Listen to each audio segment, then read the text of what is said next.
Buenas tardes, gracias por venir, a los que están aquí y a los que están vía telemática. Y gracias por venir, José Antonio, una vez más. Yo soy María Jesús López, secretaria y voluntaria de la asociación, y Jan, vocal de la asociación, voluntario. Empezaremos la charla con José Antonio, es psicólogo clínico. eh, Trabaja en el sector público en el Centro de Salud José Ramón Muñoz de Sagasta y en el sector privado en la clínica Aldaz-Vega. Es clínica de psicología y de psiquiatría. Tiene una experiencia de más de 30 años trabajando en el TOC. Y la verdad que eso es muy importante para nosotros, nos da mucha confianza. Para los familiares es mucha la ayuda que nos presta porque en muchas circunstancias no sabemos qué hacer. En algunos casos son situaciones complicadas y en otros casos, aunque a lo mejor no sean tan complicadas, pero no sabemos si estamos haciéndolo bien o no. Creo que nos ha pasado a todos. Entonces, bueno, vamos a empezar la charla y aprovecharemos mucho más. Muy bien. Bueno, pues buenas tardes a todos y muchas gracias a la asociación por invitarme a participar en estas charlas. Y un poco voy a empezar respondiendo a las preguntas que ya algunos familiares han enviado a la asociación, pero en cualquier momento a través del enlace online o bien presencialmente me podéis interrumpir. Cualquier duda, no hay ningún problema si lo hacemos más fluido y más ameno. Pero bueno, empezaremos por las preguntas, si os parece bien, ver que ya han enviado y luego sobre la marcha vamos añadiendo. La primera pregunta que me plantean es cómo acompañar asertivamente a un familiar afectado por el TOC. Antes de entrar en la pregunta, como no me queda claro, voy a hablar un poquito de dos cosas. Hay en modelos asistenciales en salud mental hay una cosa que se llama el equipo asertivo comunitario. No sé si habéis oído hablar, estaba en el plan de salud mental de Aragón, pero bueno, como muchas cosas del plan de salud mental de Aragón, se quedó en el plan de salud mental de Aragón. Pero básicamente los equipos asertivos comunitarios son equipos de profesionales, normalmente compuestos por profesionales de la enfermería, psiquiatría y psicología clínica, que se desplazan al domicilio de los afectados, de los pacientes, pues con el fin de realizar algún tipo de intervención terapéutica. Estos casos son especialmente, estos equipos están diseñados para pacientes que tienen dificultades para salir de casa o que la gravedad del cuadro pues impide que salgan, o pacientes, digamos, que tienen una adherencia al tratamiento pobre y no suelen acudir a las citas regularmente. Y este tipo de equipos en algunas comunidades autónomas funcionan muy bien para pacientes con patologías graves, cuadros que por su complejidad pues, se dificultan la asistencia regular a los recursos terapéuticos de la red sanitaria, o que la propia patología les impide salir de casa. Que puede ser pues, una agorafobia grave o puede ser incluso un TOC grave que en algunos casos también puede impedir salir de casa.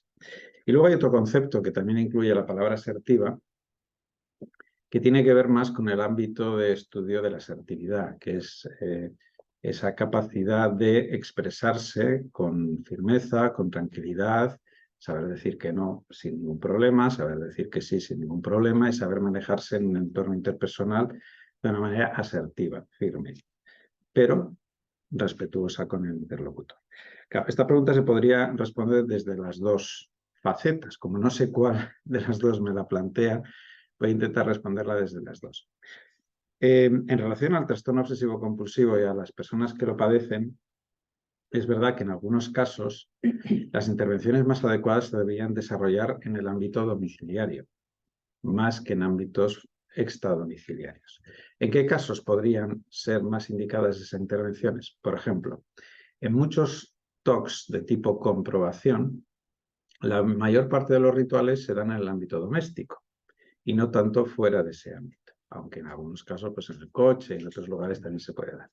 Pero la mayor parte, digamos, de las conductas compulsivas, rituales y demás se dan en el ámbito domiciliario. En esos casos sería muy conveniente tener equipos de profesionales que se pudieran desplazar al centro, al domicilio del paciente para, bueno, pues trabajar el tema de las comprobaciones in situ. Una de las cosas, por ejemplo, que pasa con los TOC de tipo comprobación es que cuando les sacas de casa para tratarlos en un ingreso hospitalario, no tienen ningún problema no tienen necesidad de comprobar los grifos, las luces de la planta, ni nada, porque no es su responsabilidad, ni les afecta especialmente si hay algún problema. Con lo cual, el ámbito de actuación muchas veces tiene que ser en el ámbito doméstico o, digamos, en la zona donde la persona convive. En otros casos, si hay una pregunta posterior en ese sentido, hay pacientes con trastorno obsesivo compulsivo y con otras patologías comórbidas que dificultan el salir de casa. Por ejemplo, pacientes TOC que tienen además una agorafobia o tienen algún tipo de trastorno de ansiedad que, bueno, pues dificulta o puede haber un factor de fobia social, bueno, pues diferentes patologías que hacen más difícil que esas personas accedan a recursos, digamos, públicos o privados, pero que de alguna manera salgan del entorno. Ahí los equipos asertivos comunitarios permiten un poco desbloquear esas situaciones para luego eventualmente pues, incorporarlos a la red general de atención a la salud mental. Si la pregunta fuera más por el otro concepto de asertividad como tal, es verdad que a la hora de trabajar, a la hora de acompañar, a la hora de convivir con una persona que tiene un trastorno obsesivo compulsivo, hay que buscar un equilibrio que a veces es muy difícil de alcanzar por parte de los familiares entre tener una relación preservada con la persona que padece TOC, porque a veces puede estar angustiado, irritable, irascible, a veces pretende imponer sus propias compulsiones, rituales, miedos al resto del entorno familiar, pero a la vez tener una conducta asertiva hacia esa persona. ¿Qué entenderíamos por una conducta asertiva? Pues un poco tener la capacidad de, dentro del respeto, del afecto a esa persona, pues decirle que no, que yo no me voy a duchar porque tú me lo digas, no me voy a quitar los zapatos porque a ti te dé miedo. El TOC lo tienes tú, yo no lo tengo. Y tenemos que buscar un equilibrio entre cómo manejas tú la patología que tienes y yo no voy a entrar en ese juego que a veces entra pues por evitar una discusión, a veces porque la angustia es tal que uno empatiza tanto que deja de ser efectivo en el manejo y simpatiza, en vez de empatiza con el familiar que en este caso tiene el problema.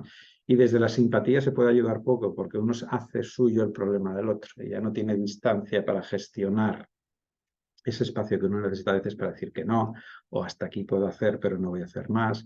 Esa distancia es importante preservarla como familiar, o como pareja, o como persona llegada a una persona que padezca TOC. Porque si no, muchas veces el TOC va invadiendo espacios del entorno familiar, de la conducta de otros familiares, y los otros familiares acaban un poco sosteniendo toda la estructura obsesiva del paciente. Y en el fondo haciéndole un flaco favor, porque de alguna manera para algunos pacientes es más cómodo convivir con el TOC si el resto del entorno se adapta a su trastorno y existe menos motivación para cambiar porque, bueno, más o menos es más llevadero. Entonces, ese aspecto hay que entenderlo.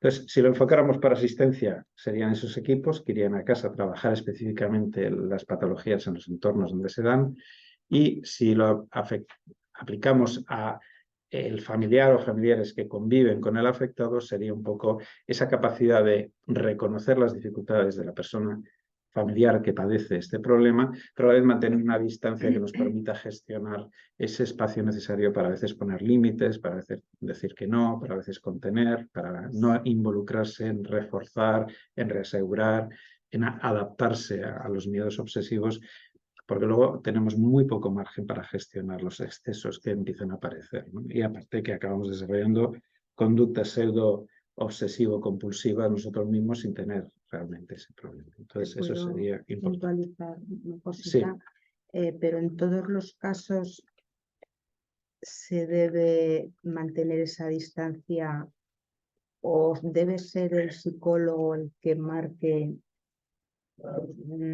esto no lo debes hacer tal cual lo dice el afectado.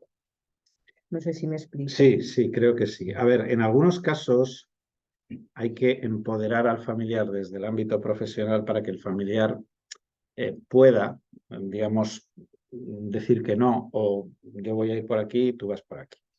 Pero eso es porque cuando ya se ha dado ya esa acomodación, digamos, de alguna manera, muchas veces de buena fe, muchas veces porque ves mucha angustia y tratas de ayudar, muchas veces por, bueno, dinámicas que uno entra que no son criticables. Yo en muchos casos lo entiendo perfectamente porque no es nada fácil si no tienes un conocimiento. Pero otras muchas veces, cuando el entorno familiar tiene que encontrar un equilibrio entre la complacencia, que no ayuda, la agresividad o la hostilidad, que ayuda menos, y esa especie de asertividad, de yo te acompaño en este problema, te ayudo en lo que sea, pero no voy a entrar en según qué cosas porque entiendo que no te ayudo así, aunque tú creas que en este momento sí. Entonces es un equilibrio. Muchas veces yo encuentro familias que hay que empoderar para que, digamos, el paciente acepte ciertas limitaciones en conductas que hasta ese entonces el familiar o los familiares hacían, y otras veces es la propia familia en la que ya ha puesto esos límites y está contenido. O sea, depende un poquito también de rasgos de personalidad de la persona que padece el TOC, si es más o menos irritable o agresivo, si es más o menos, bueno, capaz de llevar a la familia a su terreno, si no lo es. Bueno, hay muchas variables. Entonces sería mejor que un psicólogo te orientase en cada caso. A ver, en general y en términos generales, la recomendación terapéutica es que ningún familiar se involucre en los rituales o en los miedos obsesivos, porque lo único que creas es un entorno favorable a toda la dinámica del TOC. Yo también entiendo que a veces para evitar una discusión o para evitar que la persona tenga muchísima ansiedad, pues uno a veces accede a cosas como un mal menor. El problema de eso es que se convierta en una forma de gestionar esas situaciones y se convierta casi en una obligación. Por ejemplo, yo me he encontrado con casos en los que voy a contar un poquito casos de los tres tipos para un poquito concretar. Me he encontrado con casos de una hostilidad extrema hacia los pacientes con trastorno obsesivo. Desde insultos constantes de ahí, ya te estás enganchando, mira que eres tonto, ya que haces tonterías. Es decir, ese tipo de discurso que lo único que hace es exacerbar la ansiedad, engancharle más en los rituales, generar muchas veces cuadros depresivos asociados, porque es una agresividad emocional y verbal constante, una descalificación constante, que muchas veces lleva a que bueno, se rompan relaciones familiares o que el paciente requiera ingresos, pero casi para salvaguardarlo de un entorno familiar hostil y demás. Me he encontrado el lado opuesto también.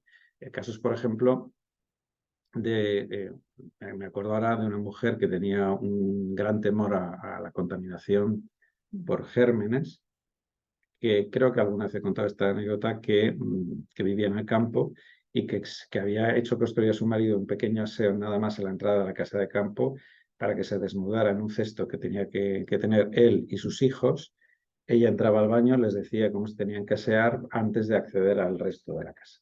Claro, imagínate la dinámica familiar que se establecía ahí. Dos niños adolescentes teniéndose que desnudar delante de su madre para que se ducharan, porque si no impregnaban tal, cestos de ropa que cocía más que lavaba, porque lo cocía, una pareja que ya no sabía qué hacer porque ya aquello no era forma de vivir. Es decir, ella gobernaba absolutamente, o más que ella, su trastorno obsesivo compulsivo grave gobernaba toda la dinámica familiar, que era absolutamente disfuncional y que pues la pareja estaba a punto de romper, los críos adolescentes ya no sabían cómo escaparse de casa para no estar en ese ambiente, es decir, podemos tener todo eso.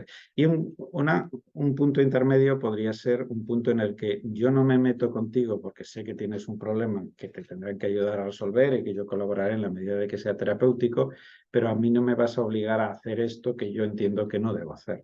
Si lo haces tú, perfecto. Si de alguna manera pues no puedes dejar de hacerlo, yo lo voy a respetar hasta que entremos en una dinámica más terapéutica, pero yo no voy a hacer aquello que a ti te parece que tengo que hacer cuando yo tengo un criterio distinto y yo no tengo ese trastorno y por lo tanto no tengo que actuar en consecuencia. Entonces esos equilibrios, según las dinámicas familiares, según las personalidades, se dan en diferentes ámbitos. Pero en general, muchas veces sí que hay que, y yo lo entiendo perfectamente, hay que reunir a la persona afectada con la familia un poco ahí delante, expresar, pues no reaseguréis tanto, no limpiéis por esa persona las cosas que necesita limpiar, porque de alguna manera estáis desplazando el ritual a otros sitios, esa persona tiene menos angustia, pero tú acabas generando conductas obsesivas que refuerzan también el toque de la otra persona. Flaco favor le estás haciendo. Ese tipo de dinámicas pues se pueden, y siempre que un profesional avala eso, pues parece que el familiar tiene como más capacidad y más autoridad para un poco resistirse, y el paciente acepta un poquito de mejor grado a veces también esa indicación. ¿Alguna pregunta más en torno a este tema? ¿Algún comentario? ¿Alguna experiencia? No sé si en red y... No, vale. La segunda pregunta... Hola. Perdona, José Antonio, sí que hay una cosa. Dice, creo que la pregunta que se ha formulado es si se requiere forzosamente la guía del psicólogo para saber cómo actuar. A ver, evidentemente no. Hay muchísimas personas que tienen la capacidad de sentido común de entender que yo no voy a entrar ahí y ya está.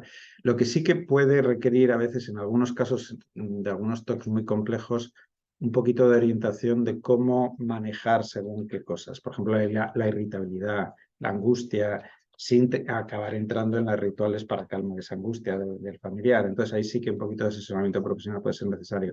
Pero hay muchísimos familias de pacientes que yo he visto a lo largo de los años que tenían muy claro qué límites iban a aceptar en la dinámica familiar del TOC y cuáles no eran asumibles. Y de alguna manera habían delimitado bien ese campo, y entonces el TOC no se había desbordado al ambiente familiar, sino que estaba más encapsulado en la persona que lo padecía. Va un poquito en esa línea. Bien, la segunda pregunta. ¿Cuándo tiene la obsesión que le angustia a la persona que lo padezca? ¿Qué tiene que hacer en lugar de una compulsión? Bueno, evidentemente, si tiene un trastorno obsesivo compulsivo, una persona va a tener obsesiones y en algunos casos, no en todos, va a tener compulsiones. No es necesario, cuando se tiene un TOC, tener compulsiones. De hecho, hay TOCs donde no hay compulsiones. Se llaman trastornos obsesivos, digamos, puros, que no hay nada más que rumiación obsesiva. Luego hay que ver que también existe la opción contraria. Hay personas que compulsionan en ausencia de intrusiones obsesivas. No hay un impulso obsesivo, no hay una intrusión obsesiva, pero sí que hay una compulsión. Y sí. ¿Qué es una compulsión? Buena pregunta. Es una buena pregunta. Simplificando muchísimo, ¿qué es un trastorno obsesivo compulsivo? Básicamente es un trastorno mental que tiene dos componentes fundamentales. Simplificando mucho, porque tiene muchísimos más, que serían intrusiones obsesivas, que son o pensamientos, o imágenes, o sensaciones, o impulsos que surgen de una manera imprevista, desagradable, no deseada por la persona, y que le perturban emocionalmente, generándole angustia, a veces asco, a veces ansiedad, a veces desagrado, es decir, que tiene un contenido aversivo, desagradable para la persona. Esa intrusión normalmente produce un daño emocional y un daño, digamos, en la estructura de pensamiento. Os voy a poner un ejemplo. Si yo soy una persona extremadamente religiosa, muy creyente, de la fe que sea, me da igual, me puede plantear la intrusión obsesiva que yo voy a blasfemar o que voy a cometer algo que va en contra de mis creencias religiosas. El trastorno obsesivo compulsivo siempre ataca a la persona en su sistema de creencias, en sus miedos, en su sistema de valores, de tal manera que generan ansiedad. Si yo no soy nada religioso, que me venga la idea de que voy a blasfemar, no me va a generar excesiva ansiedad. Aunque no lo haga, pero tampoco me va a generar ansiedad. Si para mí blasfemar es una cosa en mis creencias como algo muy dañino, la mera idea de que podría decir una blasfemia me va a generar mucha ansiedad. Cuando yo hago digamos, cuando yo me enfrento a ese pensamiento o a esa sensación, a esa imagen, porque viene de diferentes maneras, tengo que calmar la ansiedad de alguna manera. Y ahí está el quid de la cuestión, ahí vienen las compulsiones. Las compulsiones suelen ser conductas que yo hago para reparar el daño que ha producido la obsesión. Si la obsesión me dice, has tocado sin darte cuenta, María Jesús, y quizás esa camiseta ha rozado antes a un señor que igual tenía una enfermedad y me dice que igual yo puedo contraer esa enfermedad, la compulsión me la sugiere, pues lávate bien las manos, que así eliminas ese riesgo. Esa sería la compulsión, la reparación o de alguna manera una conducta que calma el malestar o el daño que ha producido la obsesión. Evidentemente, esto es más complejo, porque luego me va a decir el trastorno obsesivo compulsivo, sí, lávate las manos, pero hazlo con este ritual dentro de 7 veces 7 y échate jabón primero por aquí, te frotas 10 veces, luego por aquí, luego lo hacemos así, luego con el codo y no cojas el... Es decir, se va volviendo más exquisito el TOC, más exigente, más complejo y va empezando de menos a más, ampliando o bien los estímulos que generan la necesidad de compulsionar o bien la complejidad dentro del propio ritual. Luego las compulsiones no siempre son conductas visibles. A veces sí que lo son, comprobación, lavado. Otras veces son conductas mentales. Yo, por ejemplo, si pienso que he podido tener un pensamiento impuro que yo no deseo y que no lo reconozco como propio, pero lo vivo con mucha angustia, igual tengo que rezar 7 Padres Nuestros y 2 Rosarios para calmar ese daño que creo que he querido. Y me pego hora y pico en mi mente haciendo esa compulsión. ¿Vale? Por lo tanto, también hay compulsiones de tipo mental. Pero el TOC no se queda ahí. Si se quedara ahí, no digo que fuera sencillo, pero sería más sencillo. Luego hay un montón de contenidos cognitivos y emocionales que se unen a esos 2 ejes centrales de la enfermedad, del trastorno en este caso, que añaden más complejidad, como intentos de racionalización, de neutralización, pensamientos negativos que alteran el estado de ánimo, emociones de rabia, impotencia, daño, culpa, y todo ese compendio pues genera dinámicas que hacen las cosas más complejas. Entonces, ¿qué puede hacer una persona en lugar de la compulsión? Pues normalmente puede hacer lo que habría que hacer y lo que hacemos cuando tratamos estas cosas, que es no compulsionar. Porque el gran problema, la gran trampa que tiende el TOC a la mente de las personas que le afectan es que lo que el TOC sugiere como una solución se convierte en un problema. Si yo para calmar mi ansiedad tengo que estarme 20 minutos, 30 minutos lavándome las manos con agua, jabón y unas gotas de lejía hasta que me quemo las manos, estoy empezando a tener un problema. Porque primero, eso ya en sí es un problema, por el tiempo que me consume, el daño dermatológico de la piel, la angustia que me genera porque no es que esté especialmente tranquilo haciendo eso, y además no evita que me venga a los 10 minutos o a los 5 minutos otra vez la misma obsesión. No la debilita, la refuerza. La refuerza porque de alguna manera calmo la ansiedad atendiendo a la demanda de la intrusión obsesiva. La forma de no compulsionar es no compulsionar, que básicamente es lo que llamamos exposición con prevención de respuesta. Es decir, nos exponemos a aquello que nos genera el malestar, la intrusión obsesiva, pero dejamos de actuar. De alguna manera, el TOC, simplificando mucho, porque no quiero luego que todo esto se ve luego por internet y me escriben. Simplificando mucho, se sostiene en 3 pilares. Simplificando, insisto mucho. El primer pilar sería la intrusión obsesiva. El segundo pilar sería el malestar que me genera la intrusión obsesiva. Y el tercer pilar sería las conductas, rituales, compulsiones, del tipo que sean, que calman la ansiedad y cierran ese círculo. La EPR, ¿qué hace? Elimina el tercer pilar, empezamos en este caso la casa por el tejado, intentamos que las conductas compulsivas, y entonces el TOC intenta compensar disparando el malestar y disparando la intrusión en un intento que la compulsión vuelva a su sitio, que es lo primero que experimentan los vuestros familiares cuando se les pide hacer EPR, un disparo tremendo del malestar emocional y una mayor intrusividad.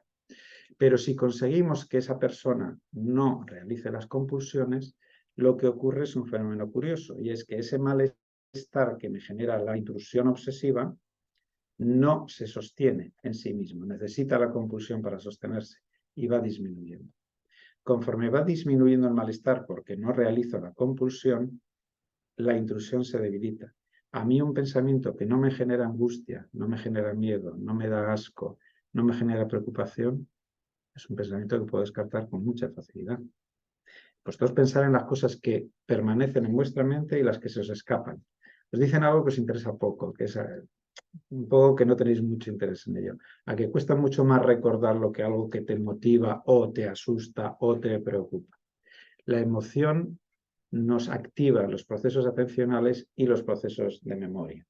Con lo cual, la gran capacidad que tiene... Había una pregunta en el grupo anterior de afectados, que era muy interesante, que era, ¿por qué a pesar de que mis intrusiones las conozco tanto? Porque sé lo que me van a decir, sé cómo van a aparecer, sé de qué manera se van a expresar, porque me han dicho decenas de miles de veces lo mismo, cada vez que vienen me asusto tanto. Ya tenía que estar acostumbrado, ya es algo que he oído 1000 veces, ya sé que luego no pasa nada, ya. Todo eso es verdad. Pues porque tiene una enorme capacidad de disparar el malestar instantáneamente. Con lo cual es muy difícil no prestar atención a ese pensamiento y no involucrarte en un intento de calmar ese malestar inmediatamente. Entonces la APR funciona quitándole una pata al TOC, el TOC se desestabiliza, intenta que volvamos a volver esa pata, y cede luego el malestar y poco a poco se va diluyendo la intrusión hasta que se convierte en una intrusión manejable o incluso en algunos casos desaparece. Ese sería un poquito el mecanismo. Entonces, lo que hay que trabajar para no hacer la compulsión y controlar la ansiedad es exposición con prevención de respuesta. Lo que pasa es que hay que tener mucho cuidado con la exposición con prevención de respuesta. O sea, no es como quien dice, tómate un paracetamol porque te duele la cabeza, porque eso no funciona así. Para poder hacer exposición con prevención de respuesta, hay que preparar mucho al paciente y al entorno, porque también el entorno tiene que ayudar o padecer, digamos, el tratamiento. El tratamiento de exposición con prevención de respuesta es un tratamiento muy desagradable. Y tenemos que ser conscientes, los profesionales y los familiares, de que para el paciente es muy desagradable. Tremendamente desagradable. No es un tratamiento grato de hacer, que genera mucha aprensión, mucho miedo, mucha dificultad. Dependiendo de la personalidad, de los recursos, de la complejidad y severidad del TOC, tú no puedes decir, haz esto a los 10 minutos de diagnosticar un TOC, porque igual te estás metiendo en un jardín que hace que la EPR no funcione, porque el paciente aún no está preparado, pierda posibles tratamientos basados en EPR en el futuro porque ya ha tenido una mala experiencia con ese tratamiento, con lo cual es como cuando te dan una pastilla y te siente fatal, que igual es anecdótico, que te siente fatal, pero la próxima vez que el médico te la prescribe no quieres ni de lejos probar esa pastilla, aunque sea eficaz. Pues es algo parecido.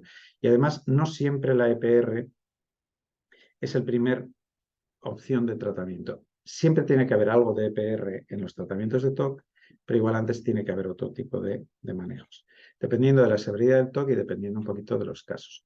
Por ejemplo, si yo os voy a poner un caso de una EPR mal hecha por un psicólogo, que luego el paciente vino a mí y poco menos que me eché las manos a la cabeza. Esta era una persona que tenía mucho miedo a contaminarse por VIH. Esto te estoy hablando de los años 90, que el VIH aún era una enfermedad, digamos, que se temía mucho, aunque se conocían las vías de transmisión, había mucho miedo en torno al VIH, y no se le ocurre a este psicólogo otra cosa que coger un líquido que simulaba sangre en un contenedor que no era sangre, pero el paciente no lo sabía, decirle que esa sangre tenía VIH, pero que no había riesgo de meter la mano en ese líquido. Y le obligó al paciente, sin más preparación, sin más escalada, a meter la mano en ese líquido. Imaginaos lo que pasó. Una crisis de ansiedad brutal, urgencias, medicación, por supuesto, una desconfianza total hacia ese profesional y hacia ese tipo de tratamiento porque estaba mal hecho. Tú no puedes hacer eso, porque ninguno de los que estamos aquí, si a mí me dicen que hay sangre con VIH, yo no voy a meter la mano, aunque no tenga ninguna herida, ninguna erosión, porque es antisanitario y está totalmente contraindicado. Eso es un mal diseño de una EPR.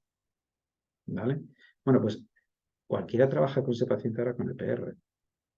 Imaginaos la asociación que tiene ese paciente con ese tipo de tratamiento, y ya no te digo con profesionales de psicología o de la psiquiatría, después de pasar por una experiencia así. Entonces, hay que tener mucho cuidado. La EPR hay que diseñarla bien, hay que preparar al paciente, muchas veces hay que trabajar otros muchos temas antes de que el paciente pueda hacer EPR. Y yo sé que a veces eso genera en algunos familiares y en algunos pacientes una cierta sensación de yo no avanzo. Pero es que tú no puedes introducir EPR, por ejemplo, si no estás preparado. Tardes un mes, tardes 5, tardes un año, porque no te va a funcionar. La tasa de éxito de la EPR, la media, está en torno al 50%. Y no porque la EPR sea un mal tratamiento. Muchos de esos fracasos es porque no se hace bien o no se hace en el momento adecuado. ¿Vale? Es verdad que cuando se hace bien y en el momento adecuado es un tratamiento extremadamente eficaz y que ayuda mucho a mejorar a las personas con trastorno obsesivo compulsivo, porque la EPR ataca las compulsiones, aunque luego indirectamente debilita las obsesiones, ¿vale? Entonces, es un tema complejo que hay que tener mucho cuidado cuando uno indica ese tipo de cosas. ¿Cómo decirle a un afectado que no debe pedir al familiar ritualizar y que lo entienda sin enfadarse, alterarse o morirse de miedo? Bueno, me hacéis unas preguntas muy difíciles. Pues probablemente, en este caso, ahí estoy como de Jesús, en compañía de un psicólogo. No es broma. Es decir, aunque es justo lo que hay que hacer, a veces necesitas un poquito enmarcar eso en una intervención terapéutica. Tu padre, tu madre, tu pareja te va a ayudar a negándose a o no haciendo lo que tú quieres. Y digamos que empoderas. Yo a veces a los familiares delante de los pacientes los denomino deliberadamente coterapeutas. No son terapeutas porque no tienen formación como tales, ni título, ni nada, pero sí que hacen una labor de coterapia, ¿no? De un poco ayudar en la terapia. Que un paciente se enfade es habitual porque el nivel de malestar que experimenta cuando no puede hacer el ritual es muy elevado. Evidentemente se va a enfadar menos con su psicólogo o su psiquiatra que con su madre, su padre o su pareja, porque hay más confianza y donde hay confianza ya sabemos lo que pasa, ¿no? Es decir, que los sentimientos se gestionan de otra manera. Que se enfade no sería un problema siempre y cuando uno sepa manejar ese enfado tanto por parte del paciente como por parte del familiar. Y eso sí que igual hay que trabajarlo en la sesión, pues puedes estar muy nervioso, muy alterado, puedes un poquito sentirte agredido, sentirte minusvalorado, bueno, muchos sentimientos que pueden llevar al enfado. Y el miedo y la angustia forman parte de la EPR. Pero si hay mucho enfado, mucho miedo y mucha angustia es porque está mal hecha la EPR. La EPR tiene que ser algo gradual, progresivo, no masivo. No puedes pedir al paciente que se enfrente a uno de sus mayores temores el primer día, porque le vas a destrozar. No tiene recursos para enfrentarse a eso. Hay que hacer una escalada. Es como subir una escalera. No le puedo pedir que suba los peldaños de 4 en 4. Entonces tengo que empezar por estímulos que le generan malestar, pero malestar manejable. Cuando ya estamos consolidados en ese nivel de exposición, subo un poquito la apuesta a un nivel de exposición más alto. Y cuando eso está consolidado y habituado, subo a otro. Y así hasta que llega un punto de exposición. Yo cuando digo a mis pacientes, te va a costar más empezar por esta, entre comillas, tontería, que esto nos va a costar mucho más tiempo que te habitúes a esto que a esto. Y muchos se ríen o muchos dicen, no me... Y es verdad, cuando tú ya estás aquí, dar un paso no es tanto, aunque cuando estás aquí te parece imposible. Entonces, cuesta mucho más arrancar la EPR. Hay que tener mucho cuidado porque nos interesa que haya éxito en la medida de lo posible, no se puede garantizar, pero en la medida posible, midiendo bien en qué momento introduces la EPR, con qué elementos o estímulos introduces la EPR, porque necesitamos un éxito. Si el paciente confía, ve que controla la ansiedad, que puede enfrentarse, que va eliminando rituales, él mismo o ella mismo genera una dinámica de irse enfrentando y a veces hay que decir, frena un poquito que vas demasiado deprisa. Pero a veces también, curiosamente, puede pasar eso, que corren demasiado y a veces se tropiezan. Entonces hay que buscar un equilibrio entre una cosa y la otra. Pero es habitual, si uno le enfrenta a uno de los temores más fuertes de una persona, pues que haya ese tipo de reacciones. Eso hay que trabajarlo más en el marco terapéutico, más que un poco, bueno, pues hacerlo, digamos, un poquito sobre la noche sin supervisión profesional. Dicen, a raíz de esto, dice, entonces negarme a comprobar la puerta de casa es una EPR del familiar. Yo no le llamaría EPR porque la EPR es lo que hace el paciente, el que padece, la persona que padece el TOC. Sería no reasegurar o no vehiculizar o en cierto modo lo que está haciendo es desplazar el ritual que tiene que hacer el paciente a un familiar. Por ejemplo, en rituales de comprobación, que sería, me imagino, que lo que en este caso plantea, ocurre una cosa muy interesante y muy curiosa. Cuando la persona empieza a comprobar, en vez de calmarse, se pone más nerviosa. Y comprueba más y se pone más nerviosa. Y comprueba más y se pone más nerviosa. Y cuando ya no puede parar de comprobar, le puede dar una crisis de ansiedad, o una crisis de pánico, un ataque de pánico.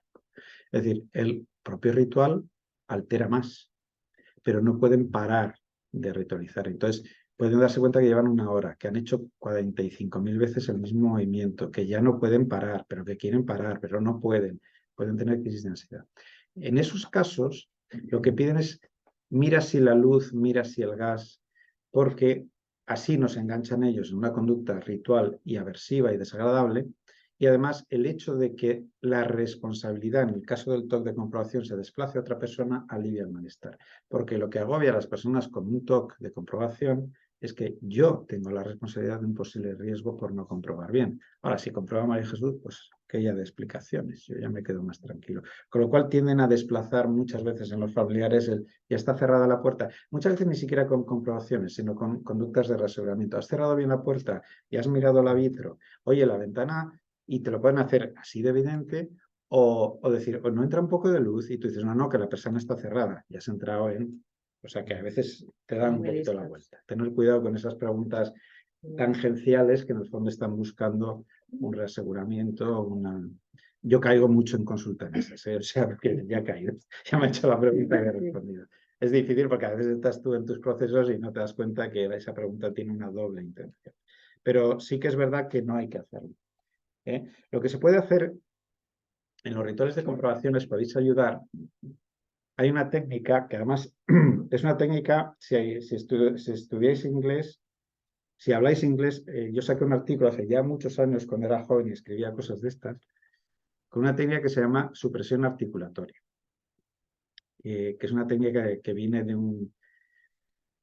un psicólogo clínico inglés que se llamaba Badley, que descubrió el funcionamiento de una cosa que se llama la memoria de trabajo, el loop atencional, bueno, un rollo de estos teóricos. Pero ya en aquellos tiempos que yo andaba por ahí pululando con esto del TOC, se me ocurrió, y creo que en el libro que yo saqué de TOC menciono esta técnica, si no, ya hace tantos años que no.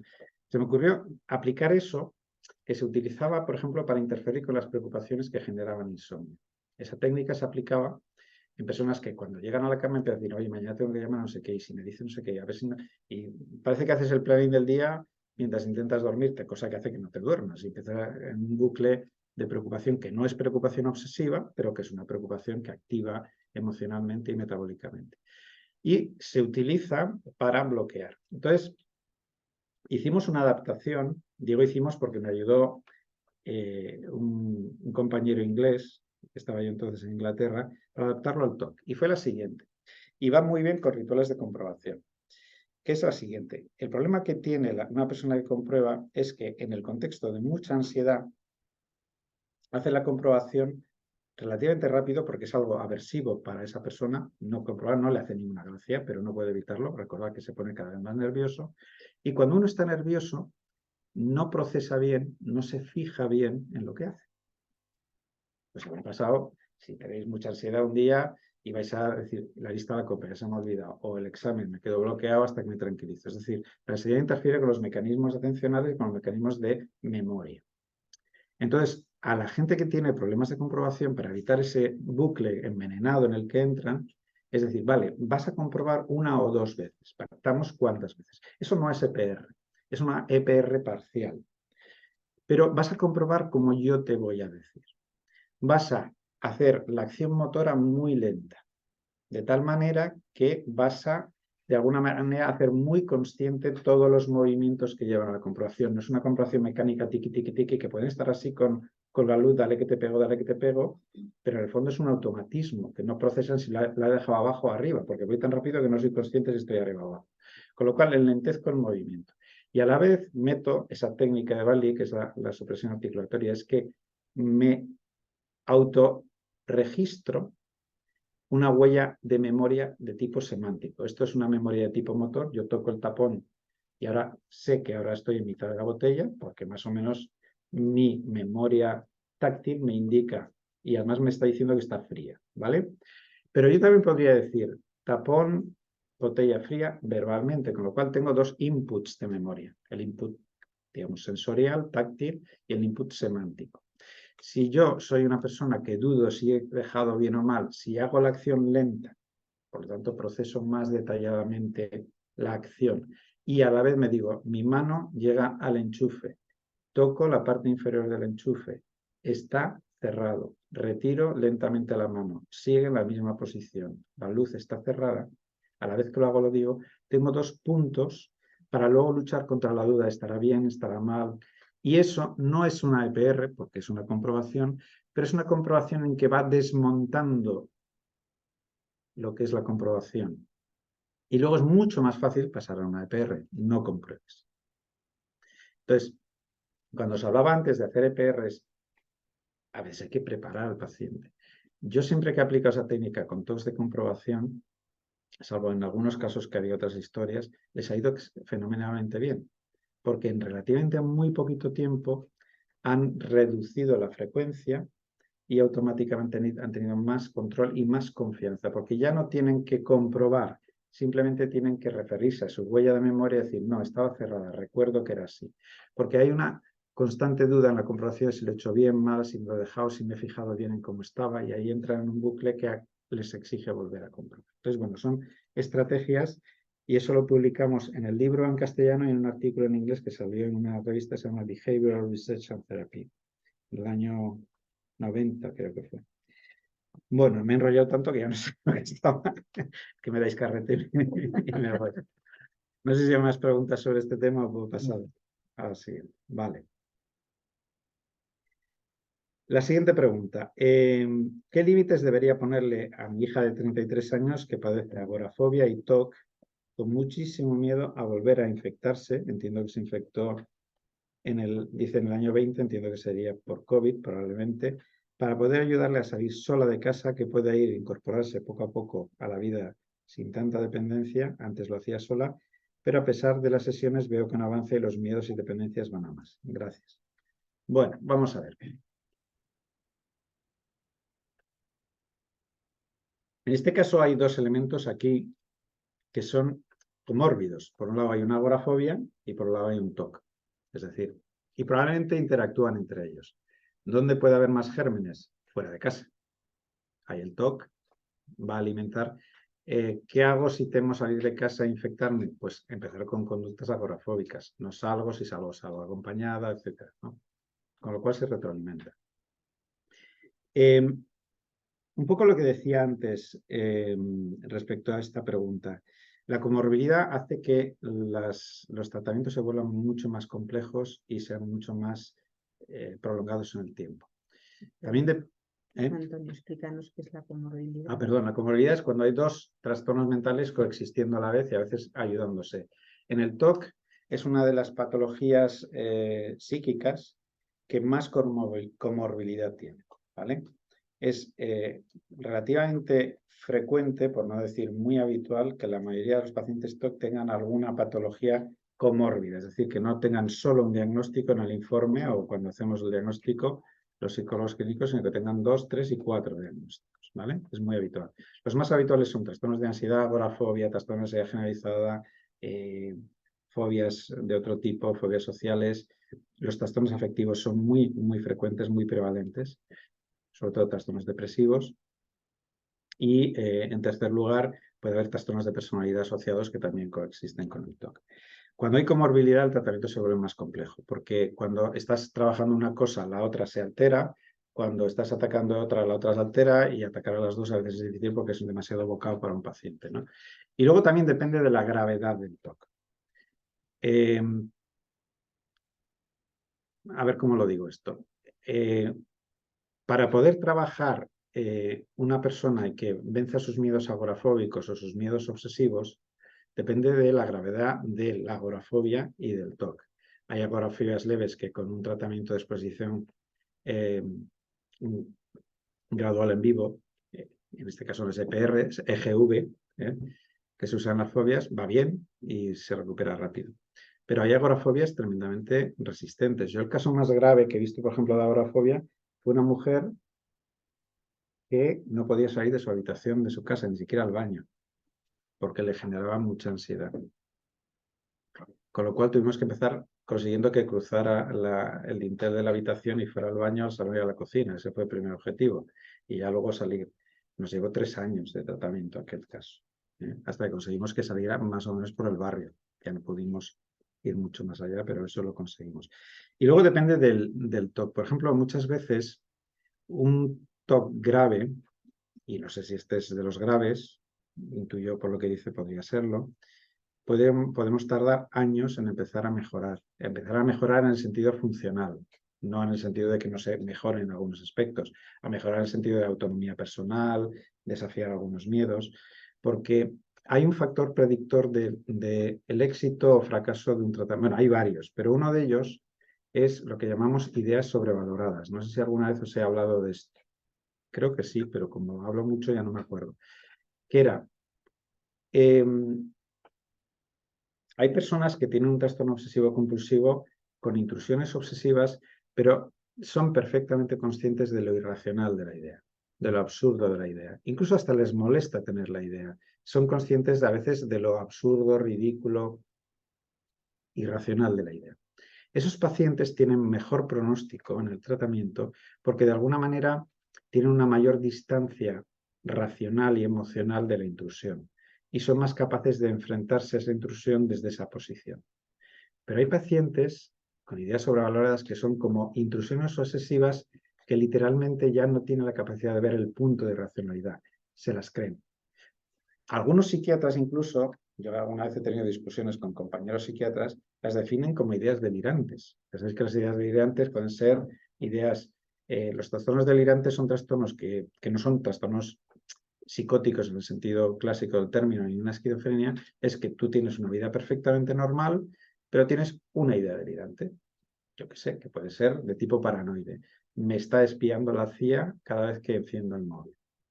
Y mientras no me toques el tema móvil, yo te hablaré de todo con perfecta normalidad. Ahora, como digas, oye, déjame un momento el móvil, oye, que a mí la CIA me tiene controlado, y te empieza a salir un delirio ahí con una convicción delirante, es decir, está convencido de que su móvil, bueno, entre los otros seguramente sí, pero bueno, no es, no tenga ahí la NFSA esta que espía todos los móviles del mundo, pero bueno. Bueno, pues a veces las ideas sobrevaloradas en el TOC hacen que el temor obsesivo se convierta en algo tan sumamente creíble para el paciente que es incapaz de ver la parte absurda y racional del pensamiento. Entonces, no es muy fácil trabajar con eso, porque lo primero que tienes que trabajar, y puede llevar meses de trabajo, que se vaya separando. Yo les digo, una cosa eres tú, por ejemplo, Juan, y otra cosa es tu TOC.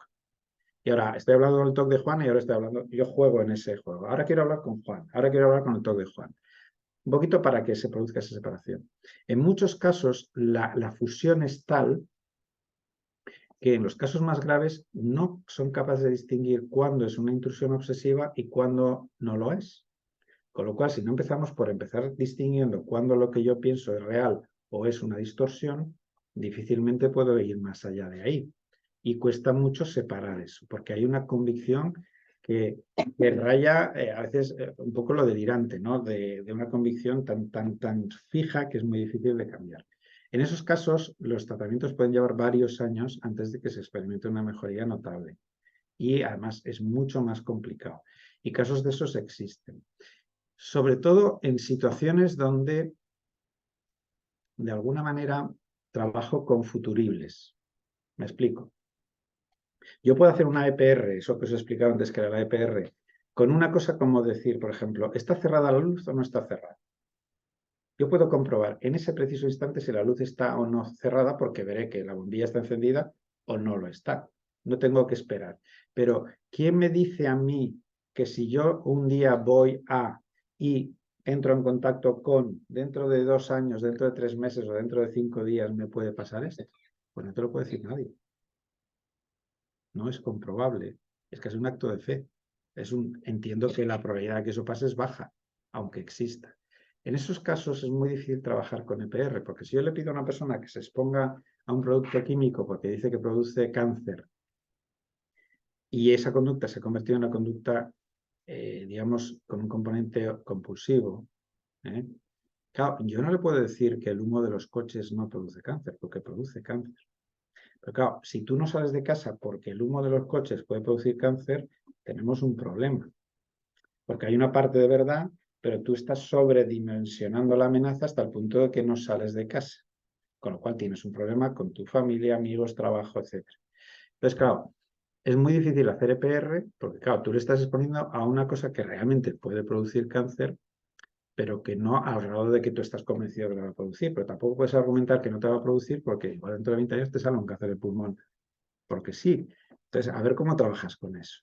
Es mucho más complicado. Entonces, en ese tipo de talks donde son futuribles, es juego de probabilidades, hay que hacer un trabajo que se llama de tipo más metacognitivo.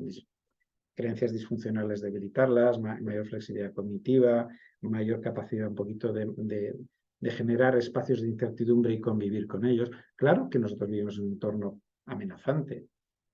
Los autobuses, los coches, las chimeneas producen elementos tóxicos para nuestra salud, pero compensamos, ¿no? Intentamos buscar equilibrios. Entonces, ese tipo de talks, no sé si este será el caso, lleva mucho tiempo observar mejorías y puede llevar meses o años antes de que eso se produzca, en talks graves. Bien, otra pregunta. El paciente está en tratamiento en un hospital de día de psiquiatría, en el cual parece que el único objetivo del tratamiento es quitarle las consultas con la psicóloga, no sé, para entrar a formar parte del grupo y un tratamiento farmacológico más agresivo, algo que su TOC de contaminación no es posible y en vez de salir de una posible o aparente mejoría sale peor que ha entrado. Aparte de esto, el tratamiento que le hace allí la psicóloga del hospital de día parece que en vez de adaptarse al paciente, cada uno tiene una evolución diferente, pretenden que haga todo deprisa y tratando a todos por igual, siendo que tienen diferentes patologías. Ruego una ayuda sobre este tema para ver cómo podría gestionar de la mejor manera posible. Bueno, a ver.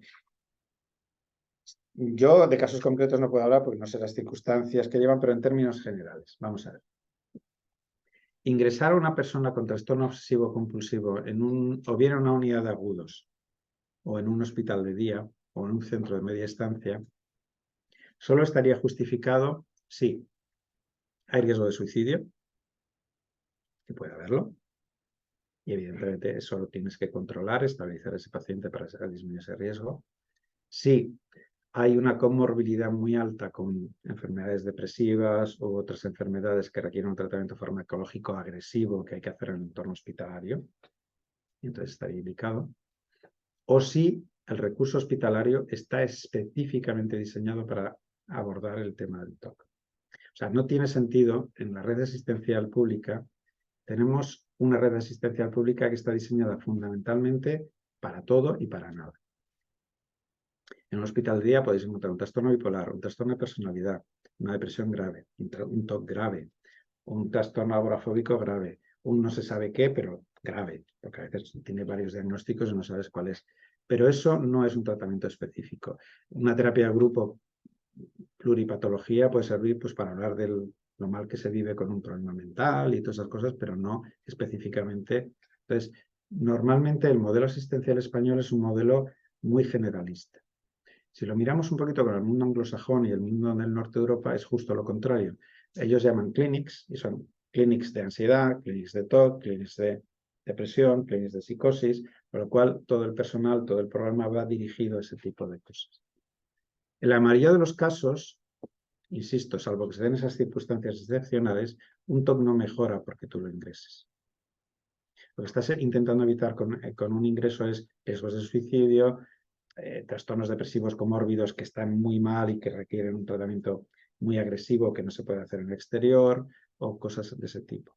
La mayoría de los TOC no mejoran en esas circunstancias de dispositivos generalistas. Y en la mayoría de los casos tampoco el TOC en sí mejora sustancialmente solo con la medicación. O sea, yo desgraciadamente he tenido que enfrentarme a situaciones de niños de 14 años que se les ha ingresado para meter anafranil por vena. sin que ni siquiera se les dé la oportunidad de un tratamiento psicológico previo. Eso es un disparate. Eso es un disparate. O me he encontrado con cócteles de 2 neurolépticos, 2 antidepresivos y tal, y ni siquiera se había intentado un mínimo acercamiento psicoterapéutico a ese paciente. También me he encontrado con pacientes que han requerido medicación y ha ayudado mucho al tratamiento psicológico la medicación. Porque, por ejemplo, si un paciente está muy deprimido, no hay que hacer EPR. Nunca. Porque no funciona. Entonces, si a mí un paciente con TOC se me deprime y tiene una depresión grave, yo tengo que suspender la EPR, pedir a mi compañero psiquiatra y yo trabajar esa depresión, estabilizarlo y volver. ¿Sabéis por qué la EPR y ningún tratamiento de exposición funciona con depresión? Porque cuando uno está deprimido, no se puede enfrentar a las cosas que le generan malestar, porque tiene ya tanto malestar por la depresión que más malestar lo que te hace es evitarlo. No te habitúas. No funciona. Pero también a veces hay que negociar con los compañeros psiquiatras que no me ceden demasiado al paciente. Hubo una pregunta hace, no sé, 1 o 2 trimestres, que era un niño con un neuroléptico, Abilify, que de repente le metieron tanto Abilify que iba happy por la vida, podía tocar todo, podía hacer todo. Claro, el cerebro no estaba procesando nada, estaba en otra fase. Es como cuando yo me veo 4 whiskies y empiezas a desinhibirte y a hacer cosas que nunca harías, ¿no? Porque ahí los mecanismos de inhibición y de ansiedad han desaparecido. Entonces, si tú sedas mucho a un paciente, no haces EPR. Llámalo como quieras, pero eso no sirve para nada, porque en el momento que retiras esa medicación, la ansiedad se dispara de nuevo. Entonces, bueno, hay que buscar equilibrios, pero en general yo no conozco el caso este particular. Igual había una comorbilidad, igual había un riesgo de suicidio, igual había una no adherencia al tratamiento, no lo sé, pero los ingresos normalmente hay que calibrarlos en ese contexto y en esa dimensión. No sé si hay más preguntas o comentarios de la sala. Sí, en el chat hay 3.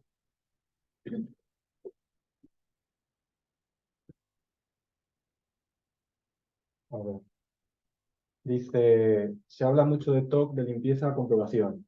Mi hija acumula toda clase de objetos debajo de la cama, en los armarios, objetos inservibles, otros nuevos en sus paquetes, comida empezada, etc. ¿Es una compulsión el acumular por algo malo? Espera. ¿Es una compulsión el acumular por algo malo le genera o es una obsesión? A ver, los trastornos por acumulación estrictamente no tienen por qué ser denominados como un trastorno obsesivo compulsivo. Hay un diagnóstico específico de trastorno por acumulación. Pero sí que es verdad que cuando uno trabaja con trastornos de acumulación, a veces es necesario. A veces pues hay que ir casi con una brigada para desalojar un poco el lugar porque puede haber problemas de salubridad, problemas de sobrecarga de cimiento, cosas de este tipo. Pero el trastorno de acumulación tiene que ver con elementos más de tipo cognitivo. Por ejemplo, la capacidad de desprenderse de las cosas, es decir, hay una especie de apego a las cosas, o bien por su funcionalidad, o bien porque le asigno un valor emocional, o porque siento como una pérdida, es decir, hay elementos de ese tipo. Hay elementos de ordenación, de cómo priorizo qué es útil, qué no es útil, hasta dónde una cosa es útil. Es decir, hay esquemas y mecanismos que tienen que ver mucho. Entonces, yo en la experiencia que tengo con trastornos por acumulación, salvo, insisto, que hay otras patologías comórbidas que hacen más difícil, pero ese es puramente un trastorno por acumulación. Lo que no hay que tanto ayudar a la paciente activamente a desacumular, sino que hay que darle una estructura para que pueda gestionar eso. Es decir, hay que ayudarle a que cree criterios de descarte, a que priorice qué es necesario, qué no es necesario. Es decir, es un trabajo más de tipo cognitivo. Y esto el TOC también lo hace, el trastorno de acumulación lo hace.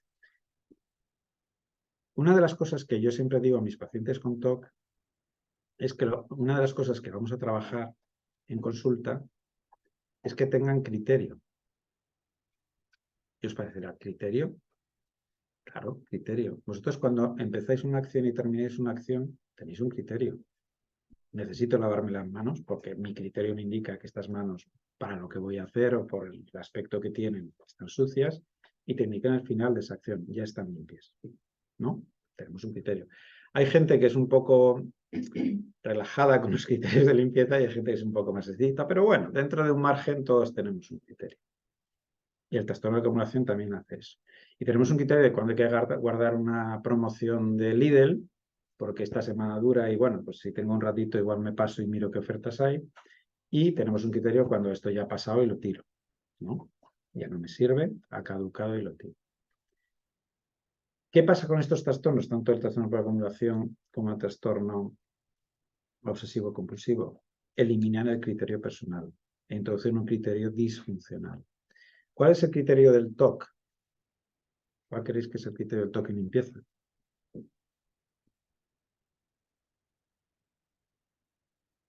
Todo es una amenaza, todo requiere un 100% de garantía de que deja de ser una amenaza. Yo cuando me lavo las manos porque, yo qué sé, he trasplantado una planta y tengo un poquito de barro, no me hago un lavado exhaustivo si luego voy a lavar el coche. Igual me quito el barro pues para no manchar el coche, el tapizado, porque a continuación voy a aspirar el tapizado.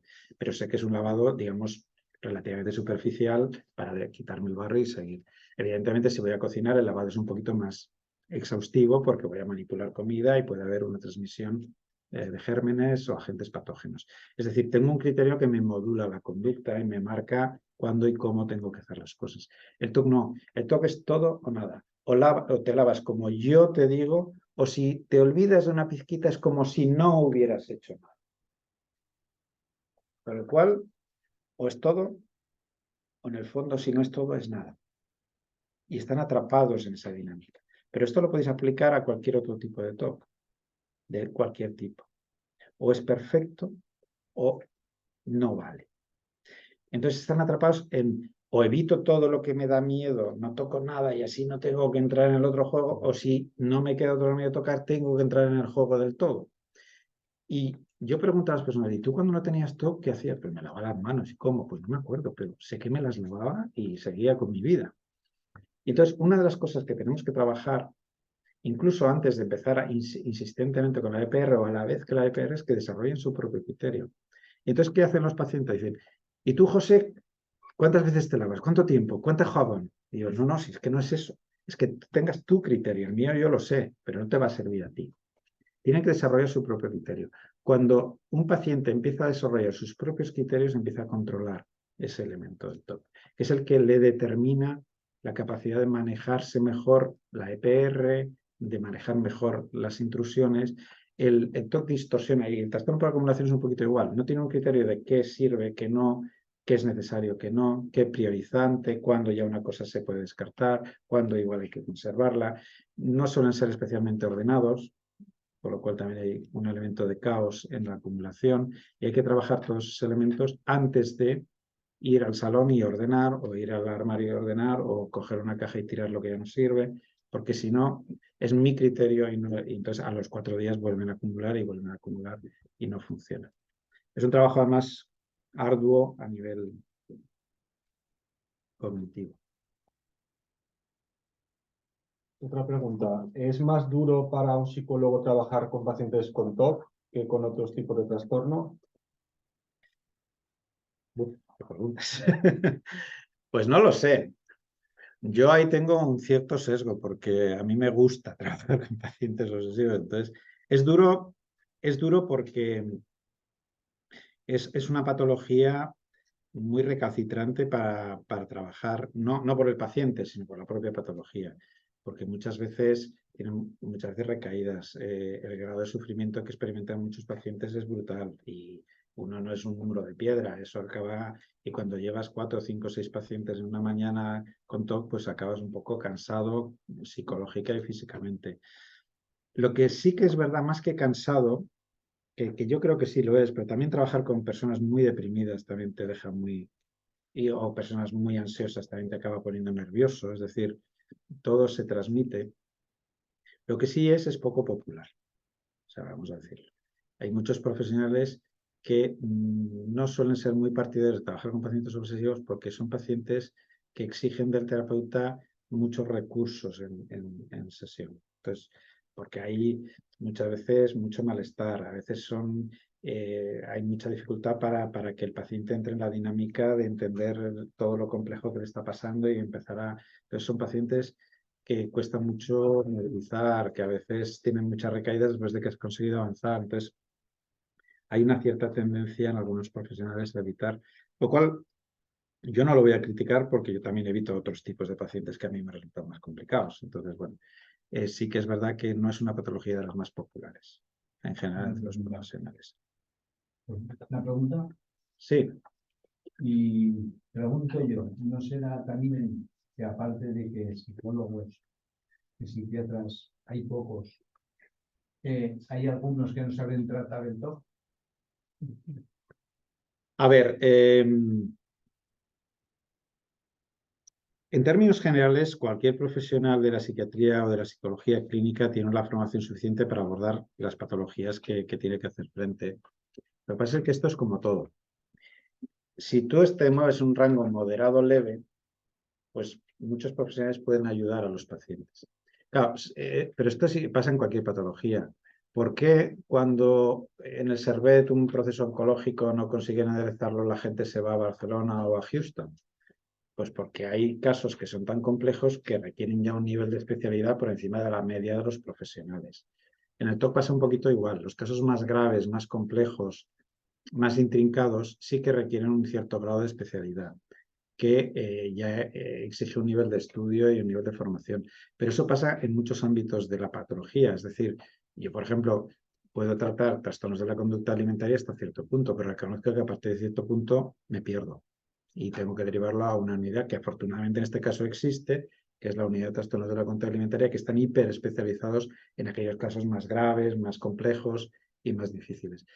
Quizás la pregunta sería, ¿tendría que haber recursos específicos para aquellos TOCs más complejos, más graves, que se resisten más a una mejoría? Sí, seguramente sí. Con personal específico más especializado en ese grado de complejidad, en ese grado de gravedad, seguramente también. Pero hay muchos TOC leves que con un manejo razonable salen adelante y que, de hecho, la mayoría de las veces no llegan ni siquiera a consultas especializadas o asociaciones porque se manejan y tiran para adelante.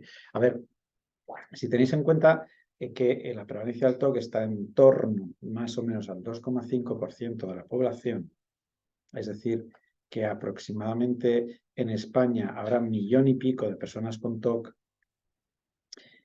no todos están en tratamiento. Hay muchísima gente con TOC que no está en tratamiento, algunos porque no quieren ni deberían, pero muchos porque el TOC no es tan grave como para ser disfuncional y conviven con él razonablemente. ¿Vale? O sea, hay un sector de la población que tiene TOC que muchas veces podría beneficiarse de un tratamiento, pero no pasa nada. O igual con un poquito de tratamiento va tirando y no requiere de recursos especializados. Entonces, en casos graves, como en cualquier patología, en casos complejos, en casos intrincados, cuanto más especialización, mejor. Pero un caso moderado, leve, muchos profesionales podrían asumirlo de una forma razonable. De hecho, normalmente en el sistema sanitario, cuando un caso es... En mi caso, me llegaban a mí muchos pacientes con TOC a mi consulta de la pública porque había un sistema de derivación interna que permitía eso. Entonces, cuando algún compañero decía, oye, he llegado hasta aquí, pero veo que ya no puedo ir más allá, me lo derivaban en muchos casos a mí. Esa norma cambió, y ya nos han cerrado en nuestros sectores, ya no podemos movernos, entonces ya eso no puede pasar. Pero, por ejemplo, en la privada, que ahora estoy yo también, como sabéis, en la privada, hay otros gabinetes que a mí me llaman, oye, que tenemos un caso de TOC, que hacemos tope, no podemos ir más allá, lo puedes asumir tú para seguir un poquito más allá, porque ya sabemos que trabajas en este tema y tal. Y a mí me va a pasar con otras patologías, por ejemplo, anorexias muy graves, que he empezado a trabajar, pero que veo que he hecho tope y que he derivado a compañeros que sé que tienen una formación más especializada y pueden asumir. Entonces, hay un flujo muchas veces de ese tipo, ¿no? Cuando pues, los casos son más complejos. Perdona, ya quedan 5 minutos. Sí. Respecto a lo que ha dicho ahora José Antonio, dicen, pienso que igual que en medicina para enfermedades físicas hay especialidades, debería haberlas en psiquiatría y en psicología, y con más razón por ser el cerebro el órgano más importante. Pues sí, sí. De hecho, hay una propuesta en el plan de formación de psicólogos internos residentes que aún no acaba de cuajar, que se llaman los ACES, Áreas de Capacitación Específica, ACE, que están diseñados precisamente para hiperespecializar al especialista. Pasa que es un programa que aún no se ha llevado a cabo. A ver, la psicología clínica es una profesión y es una área de conocimiento que en España apenas lleva 25 años. Tan es así que este año celebramos los 25 años. Lo digo porque estamos de bodas de plata, es decir, llevamos 25 años. Ahora, pues tenemos en el sistema público de salud unos 2.500 psicólogos clínicos, ¿vale?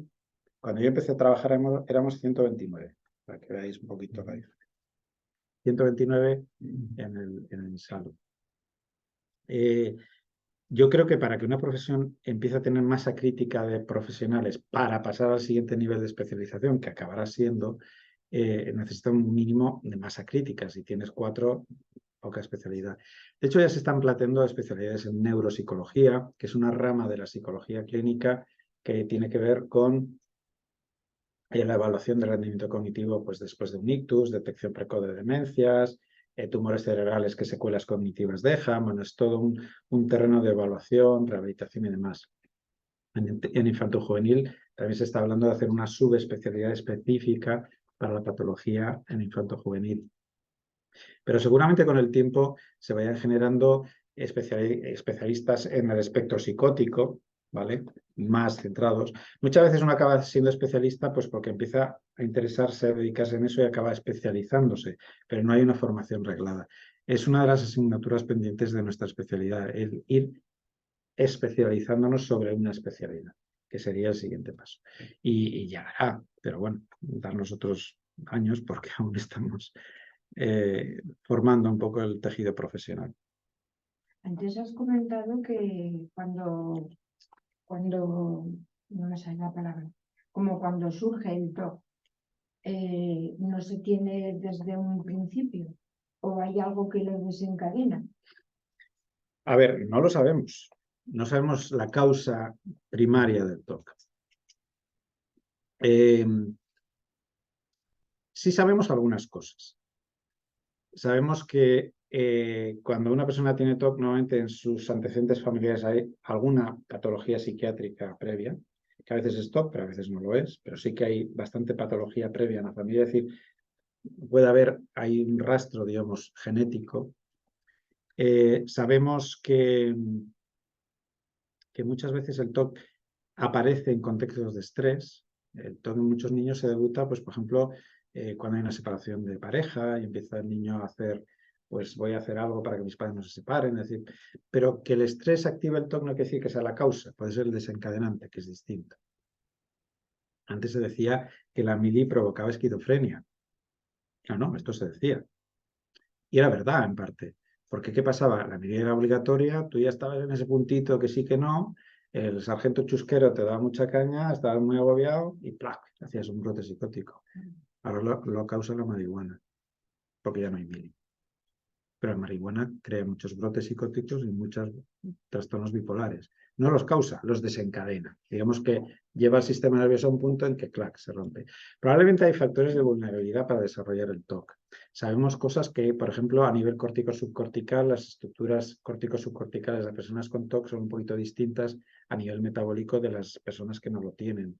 Sabemos también que muchas veces el TOC tiene que ver con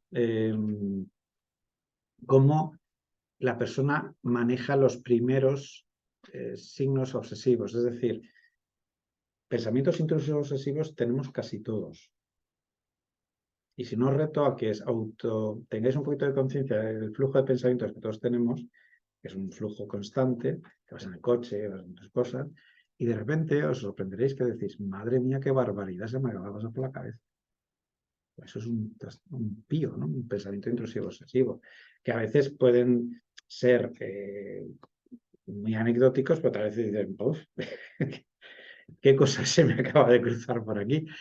¿Qué pasa? Que si yo en ese momento me angustio, si en ese momento digo, pues voy a rezar un Padre Nuestro para que esto no pase, porque igual pienso que se va a morir mi mejor amigo, mi mejor amiga y tal, pues igual está entrando en una dinámica obsesiva y estoy empezando a manejar de una manera obsesiva. Pues puede que sí. No lo sabemos. Lo que sí sabemos es cómo desmontar esa estructura cognitiva o conductual que genera el TOC y reducirlo. El objetivo del tratamiento hoy en día en el TOC no es curarlo. Curar, en el sentido de curar, se cura un porcentaje muy bajo de TOCs y sobre todo TOCs leves y cogidos muy a tiempo. Pero el resto sí que se puede encapsular hasta el punto de que sea manejable. Ahora estamos en las terapias un poquito de contención más que en las de curación. Creo que tenemos que terminar, ¿no? Porque Sí, lo siento, sí queda alguna pregunta, pero es que el centro cierra ya y tenemos que irnos. Si queda alguna pregunta, pues para la siguiente vez que tengamos cita con José Antonio, nos la enviáis con la inscripción. Gracias a todos por venir. Vale, gracias. Gracias, José.